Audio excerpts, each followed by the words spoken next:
15 godina sam ja profesionalno na estradi, 1000 nastupa, koncerata, 1000 ljudi, ali ovo. Ja sam se tako psihički pripremala, tako sam. I gotovo, ja sam bila napolje, ne znam zašto su me vratili. Nisu bez razloga. Ali pazi, ja sam molila moju publiku, sinoć u intervju, i Boga i publiku samo da me pusti da idem kući. Mnogo mi je gadno ovo sve. Plašim se kakva ću biti. Na najmanji mrki pogled. A možda ste baš zato i tu? Ne znam. Definitivno to narodi hoće, znaš, a ne to olajavanje, tručkanje iza ćoškova dok se šetaju onako ko stare naste, onako pod ruku. Mislim, strašno.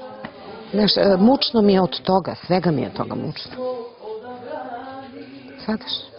Ništa, znam iz iskustva kad sam se vratila, ta noć povratka mi je bila najgora. I taj, u ovo sve kad se čovjek vraća. Znam, prošla sam.